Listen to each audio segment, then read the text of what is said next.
My dear student, myself Dr. Rohit Misra from BSV Group of Institution Sharva दुकान साहबगंज प्रतापगढ़। आज मैं BSc AG 6 semester के students के लिए आपको पढ़ाऊंगा वीड साइंस यानी खरपतवार विज्ञान। ये जो है इस सब्जेक्ट में मेरा टॉपिक है principle and methods of weed control. Principle and methods of weed control यानी आपके खरपतवार के जो है सिद्धांत एवं उसके प्रबंधन की विधियाँ, किस प्रकार से जो है उनकी नियंत्रण की विधियाँ हैं। तो ये मैं आज आपको पढ़ाऊँगा। सर्वप्रथम हम चर्चा करते हैं कि वीड कंट्रोल है क्या। वीड कंट्रोल जो है क्या। वीड कंट्रोल जो है एक प्रकार के जो है ऐसा प्रोसीजर है, ऐसा जो है ऐसी विधि है जिसके द्वारा जो है वीड के इरेडिकेशन को जो है उसको रोका जा सके, नए क्षेत्रों में खरपतवार के फैलाव को जो है वो नियंत्रित किया जा सके, उसके इन्फेस्टेशन को जो है वो कम किया जा सके प्रॉफिटेबली। और किस प्रकार से जो है जो क्रॉप है, आपकी फसल है, उसको प्रॉफिटेबल की दृष्टि से जो है वो अधिक से अधिक लाभ की दृष्टि से जो है वो उगाया जा सके, यानी काफ़ी ज़्यादा उसमें जो है वो अब अधिक से अधिक लाभ जो है वो कमाया जा सके। इस प्रकार से जो है और फसल को एक अच्छा वातावरण तैयार किया सके, मतलब अच्छा जो है फसल को प्रॉपरली लाइट मिले, प्रॉपरली जो है उसको ग्रोथ के लिए स्पेस मिले, प्रॉपरली उसको ग्रोथ के लिए न्यूट्रिएंट मिले, प्रॉपर उसको लाइट मिले, तो उसको सॉइल में जो है अच्छी फर्टिलिटी सॉइल से मिले, जिससे फसल की जो है वो अच्छी ग्रोथ हो और फसल की ज़्यादा पैदावार हो, जिससे फार्मर्स के जो है इनकम को बढ़ाया जा सके। तो इस प्रकार से इसके जो है मुख्य सिद्धांत हैं कि किस प्रकार से जो है फसलों को एक अच्छा वातावरण दिया जाए जिससे फसल से अधिक उत्पादन लिया जा सके। ये हो सकता है कि आपको वीड कंट्रोल से vegetation aim to the weed control, इसका मुख्य जो है उद्देश्य है कि खरपतवार को जो है नए क्षेत्रों में प्रवेश होने से रोकना।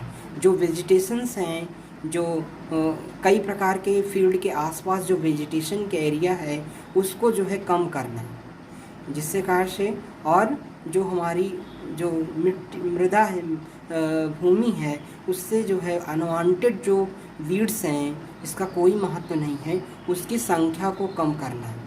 और जो इरिगेशन चैनल्स हैं, वाटर चैनल्स हैं, उसमें से वीड को जो है इरेडिकेट करके उसको सिंचाई के योग्य बनाया जाना, उसके रास्ते को साफ़ सुथरा करना, जिससे फसल को जो है एक अच्छा एटमॉस्फेयर जो है वो ग्रोथ के लिए दिया जा सके। जैसे कई प्रकार के वीड्स हैं, जैसे कसकुटा है, लेंटाना है, ये आज जो है काफ़ी बड़ी समस्या बन चुका है हमारे फार्मर्स के लिए कि इनको जो है इरेडिकेट करना काफ़ी बड़ी समस्या हो गई है कि एक जगह से हम इनको जो है प्रिवेंशन इनका करते हैं, इनको इरेडिकेशन करते हैं, लेकिन ये नए क्षेत्रों में जो है जा कर के एक बड़ा रूप जो है वो धारण कर लेते हैं और काफ़ी जो है ये फैल जाते हैं। तो इस प्रकार से जो है नए क्षेत्रों में इनके जा कर के इनके पॉपुलेशन को, डेंसिटी को जो है इनके कम करना, ये हमारा मुख्य रूप से जो है इनका प्रिंसिपल है कि किस प्रकार से जो है इनको जो है अनवांटेड जो वीड हैं, जो हमारी किसान की एक बहुत बड़ी समस्या है, इसको हम कंट्रोल कर सकें। तो इस प्रकार से weeds eradicate the complete removal of the life plant, जो किस प्रकार से जो है हम इनके जो लिविंग प्लांट्स हैं उसमें हम किस प्रकार से इनके संख्या को उन्मूलन कर सकते हैं, ये डिपेंडेंट करता है वो कई प्रकार के जो है अलग अलग विधियों को अपना करके। इस प्रकार से जो है कई ऐसे पॉइंट्स हैं जिसके द्वारा हम इनका प्रिवेंशन, इनका जो है इरेडिकेशन, इनको हम किस प्रकार से जो है वो नियंत्रित कर सकते हैं। अच्छा, एक चीज़ और देखना है फार्मर्स की कि हमको किस प्रकार से नियंत्रण कर लें, इनका हम कंट्रोल कर लें, और ये जो है और हमारी जो है वो कॉस्ट भी जो कॉस्ट की एक लिमिट है वो भी हमारी मेंटेन रहे। पता चला हम कि वीड्स के जो है वो नियंत्रण, वीड्स के कंट्रोल के लिए काफ़ी हम इन्वेस्टमेंट कर दिए और उस हिसाब से हमारा प्रोडक्शन हमको नहीं मिल पाया। तो ये होगा कि जो है हमारा जो प्रोडक्शन फैक्टर है वो जो है वो उसमें काफ़ी गैपिंग आ जाएगी। हमारा जो बेनिफिट्स और प्रोडक्शन का जो वो क्षेत्र है वो उसमें काफ़ी डिफरेंट आ जाएगा। तो इसको भी हमको मेंटेन रखना है कि हमारी कम से कम लागत लगे और हमको उत्पादन से अधिक प्राप्त हो।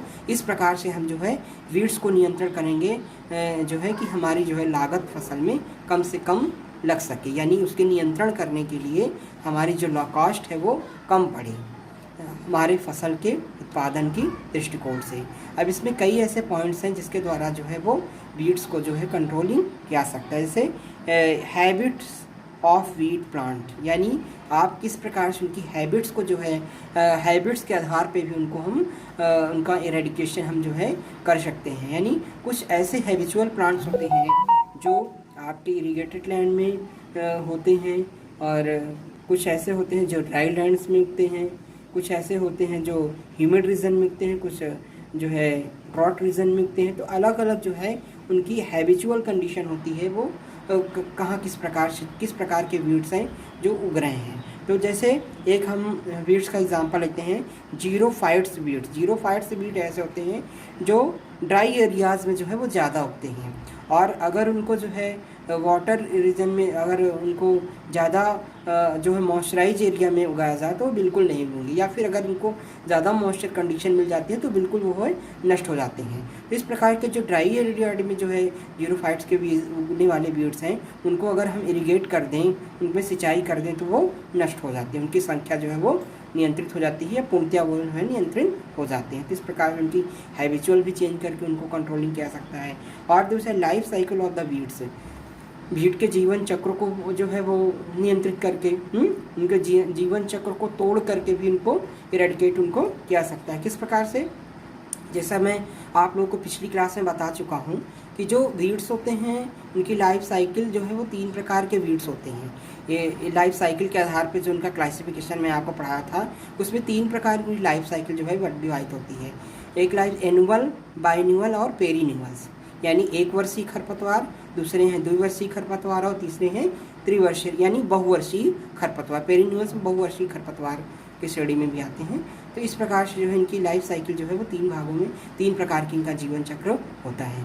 तो जो एनुअल और बाइन्यूअल्स हैं वीड्स हैं उसमें उसको क्या करना, उसमें क्या है कि जब वो सीडलिंग की स्टेज में होते हैं तो उसको हमको उखाड़ करके तमाम प्रकार के इक्विपमेंट से जो है तोड़ करके उनको उखाड़ करके हमको नष्ट कर देना चाहिए, यानी उनके जो वो ग्रेन फिलिंग अवस्था ना आ पाए। जो वेजिटेशन में होते हैं सीडलिंग अवस्था के बाद जो है मतलब उसमें ग्रेन्स उसके जो उसके दाने हो वो मैच्योर ना होने पाए, उसके पहले हमको क्या करना चाहिए, क्विकली हमको उखाड़ करके उनको जला देना चाहिए, दबा देना चाहिए, या कहीं मिट्टी में फेंक इधर उधर गड्ढे में दबा देना चाहिए, ये भी है। तो इस प्रकार से जो है उनकी संख्या को हम डेंसिटी को जो है वो कम कर सकते हैं।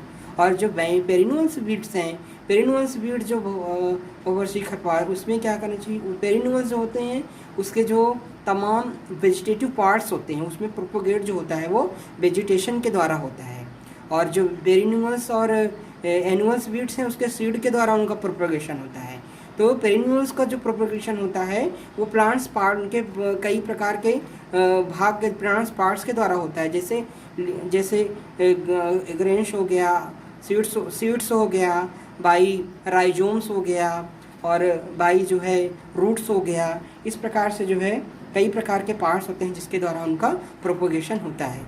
तो हमें क्या करना चाहिए कि जब गर्मी का दिन होता है, जब टेम्परेचर जो है लगभग 40 to 45 डिग्री सेंटीग्रेड होता है, यानी आपका मई जून में, उस समय जो है डीप प्लॉइंग करके गहरी जुताई करके जो है उनके जो राइजोम्स हैं, जो उनकी गांठें हैं, जो उनकी जड़ हैं, उसको जो है ऊपर जो उनके तने हैं उसको जो है गहरी जुताई करने से जो मिट्टी के अंदर है वो ऊपरी सतह पे आ जाएंगे। ऊपरी सतह से आने के बाद क्या होगा कि वो जो है तेज़ धूप के संपर्क में आने वो सब नष्ट हो जाएंगे, और उसको जो है ऊपर से उखड़ जाएंगे, और उनको जो है किसी इक्विपमेंट की सहायता से निकाल करके फेंक देना चाहिए। तो जब इनके पार्ट्स नष्ट हो जाएंगे तो उनका प्रोपगेशन जो होगा वो रुक जाएगा, और इनकी जो डेंसिटी है उसको हम नियंत्रण कर सकते हैं। उसके बाद होता है ससेप्टिबिलिटी। ससेप्टिबिलिटी क्या होती है कि सहनशीलता। कुछ वीड्स ऐसे होते हैं जो कुछ केमिकल्स, जो रासायनिक हर्बिसाइड्स हैं, इनके केमिकल्स जिसके द्वारा इनको नियंत्रित करते हैं उसको हर्बिसाइड बोलते हैं। यानी खरपतवार नाशी जो हर्बिसाइड्स हैं उसके प्रति जो है इनकी सहनशीलता होती है और कुछ के प्रति जो है वो नहीं होती है। तो जो सहनशीलता, जैसे जो चौड़ी पत्ती वाले खरपतवार हैं वो 2,4-D के द्वारा हर्बिसाइड्स के द्वारा नष्ट किए जाते हैं और जो पतली पत्ती वाले खरपतवार होते हैं वो आपके पेंडामिथलिन्स के द्वारा और अदर कई हर्बिसाइड्स के द्वारा नियंत्रित होते हैं। तो इस प्रकार जो है अलग अलग जो है किसी प्रति जो उनकी धीरे अगर एक ही हर्बिसाइड का हम कंटिन्यू रूप से उस फसल उस खरपतवार पे वीड्स पे उसको डाल रहे हैं तो उसके प्रति जो है उनकी ससेप्टिबिलिटी आ जाती है, उनके रेजिस्टेंस डेवलप कर लेते हैं। तो इस प्रकार से अलग अलग खरपतवारों का जो है कुछ दिन बदल के खरपतवारों का प्रयोग करने से भी जो है उनकी सहनशीलता जो होती है वो नष्ट हो जाती है और इनकी संख्या को नियंत्रित किया जा सकता है। इसके बाद डॉर्मेंसी पीरियड। डॉर्मेंसी मीन्स होता है सुसुप्तावस्था। डॉर्मेंसी पीरियड क्या होता है? सुसुप्तावस्था। आपको मैं सीड साइंस में पढ़ा चुका हूँ। तो डॉर्मेंसी जो है वो जैसे कुछ वीड्स होते हैं उनकी लॉन्ग डॉर्मेंसी पीरियड होती है, यानी वो डॉर्मेंसी पीरियड में सॉइल में बने रहते हैं और कुछ दिन जब ऑप्टिमम कंडीशन जो है फेवरेबल कंडीशन पाते हैं तो वो जो है जर्मिनेशन करना शुरू कर देते हैं। तो उनके डॉर्मेंसी पीरियड जो होता है उसको भी नष्ट कर देना चाहिए, नष्ट करके उनके डॉर्मेंसी पीरियड को जिससे वो बाद में जो है फसल में ना उग पाए।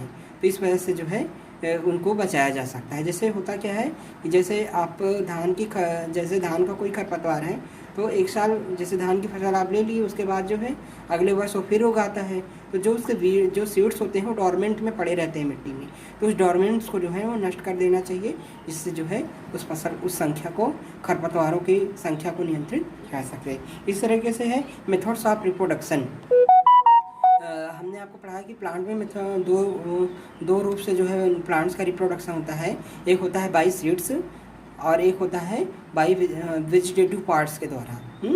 तो इस प्रकार से जो बाई सीड्स के द्वारा रिप्रोडक्शन है उसको तो जो है आप जो है कई प्रकार के सीडिंग की अवस्था में जो है उनको कंट्रोल करके नियंत्रित कर सकते हैं। या फिर और जो बाई वेजिटेटिव पार्ट्स के द्वारा जो उनका रिप्रोडक्शन होता है, प्रोपोगेशन होता है, उसको जो है आप गहरी जुताई गर्मी के दिनों में जो है वो गहरी जुताई करके जो है उनको आप नियंत्रित कर सकते हैं। गहरी जुताई करके उनके राइजोम्स, रूट्स और जो स्टेम्स हैं उसको जो है गहरी जुताई करने से वो मिट्टी की सतह में ऊपर आ जाएंगे और तेज़ धूप के कारण जो है वो नष्ट हो जाएंगे। तो उसको हमने बताया कि कई प्रकार के जो है उनके राइजोम्स, बल्ब्स, स्टोलेंस, सोलोनेशंस उसको नष्ट कर देना चाहिए जिससे इसी संख्या को जो है हम नियंत्रित कर सकेंगे। इसी प्रकार से जो है कुछ फूड को भी अपने बॉडी पार्ट्स में रिजर्व किए रहते हैं कि जब अनफेवरेबल कंडीशन होती है उस समय अपनी लाइफ साइकिल व्यतीत करते रहते हैं। तो उसको जो है तेज़ धूप के प्रकाश जब डिप्लॉइंग करेंगे तो वो जब ऊपर आ जाएंगे तो वो तेज़ धूप के प्रकाश में आके सारे एक्सपोज हो जाएंगे। और अगला है डिस्पर्सल ऑफ सीड्स। किस प्रकार से जो है जो वीट के सीड्स होते हैं उसके डिस्पर्सन को जो है यानी उनके जो है एक स्थान से दूसरे स्थान के जो है जाने से उनको रोकना चाहिए। यानी जैसे हवा के द्वारा कुछ हल्के बीज होते हैं खरपतवारों के जो हवा के द्वारा एक स्थान से दूसरे स्थान उड़ करके चले जाते हैं। या फिर किसी अन्य चीज़ों के द्वारा जो है वो एक स्थान से दूसरा स्थान इक्विपमेंट्स के द्वारा लग करके चले जाते हैं। तो इस प्रकार से जो है वो एक स्थान से दूसरे स्थान को पर जाने से उनके डिस्पर्समेंट को जो है रोक करके भी उनका नियंत्रण किया सकता है। इस प्रकार इसके बाद है आपका मेथड्स ऑफ वीड कंट्रोल। तो ये अभी तक हमने आपको क्या बताया था, प्रिंसिपल्स ऑफ कौन कौन से उसके जो है वो सिद्धांत है वीड कंट्रोल्स के। इसके बाद आप क्या है मेथड्स ऑफ कौन कौन सी वीड कंट्रोल्स की विधियां हैं। तो methods of weed management is a combination of the technique of prevention, education and controls manage weed in the cropping system to the environment. तो खरपतवार प्रबंधन एक ऐसी विधि है, कई विधियों का ऐसा कॉम्बिनेशन है, कई तकनीक का ऐसा कॉम्बिनेशन है जिसके द्वारा जो है जैसे prevention, eradication and control of manage the wheat by the crop rotation, prevention, eradication, crop rotation, कई ऐसे मेथड्स को जो है कई ऐसी विधियों को जो है कॉम्बिनेट करके जो है बीज को कंट्रोल किया सकता है जो हमारे लिए, ह्यूमन के लिए, हमारे पर्यावरण के लिए जो है वो सुटेबल हो। हमको ये भी ध्यान देना है ना कि हम ऐसे नियंत्रण करने की विधियों को अपनाएं जो हमारे पर्यावरण के लिए, मनुष्य के लिए, पर्यावरण में रह रहे तमाम जीवों के लिए, उन सब को ध्यान में रख के जो है अपनाई जाए। ऐसी विधि को हमको जो है अपनाना चाहिए जिसमें हम सभी का मैनेजमेंट कर सकें, जिसे हम एकीकृत जो है खरपतवार प्रबंधन या इंटीग्रेटेड वीड कंट्रोल भी कहते हैं। इस प्रकार से Grover management of the level technology farmers से जो फार्मर्स होते हैं वो इस प्रकार की तकनीक को जो है अपना सकता है जिससे उसकी लागत कम से कम आए। ऐसी विधियों को नियंत्रण करने के लिए अपनाएगा जिसमें उसकी जो कॉस्ट है वो कम आएगी। तो इस प्रकार से जो है ये भी आपको उसको ध्यान रखना है, ये भी एक फैक्टर ध्यान रखना है कि उसकी मनी, उसका बजट कितना है। उसकी वीड कंट्रोल की ऐसी विधि को अपनाएं कि उसके अपने बजट को, अपनी फाइनेंशियल कंडीशन को भी ध्यान में रख के वो उसको अपनाना चाहिए। अब उसी प्रकार से कंट्रोल की विधियों को डिसीजन में ले कि किस प्रकार से जो है वो किस विधि का उपयोग करे जिसमें उसकी कम से कम लागत आए और अधिक से अधिक लाभ हो और वो हमारे पर्यावरण के लिए भी अनुकूल हो। तो इस ऐसी विधियों को अपना करके जो है वो ज़्यादा से ज़्यादा वो जो है वो लाभ कमाया जा सकता है।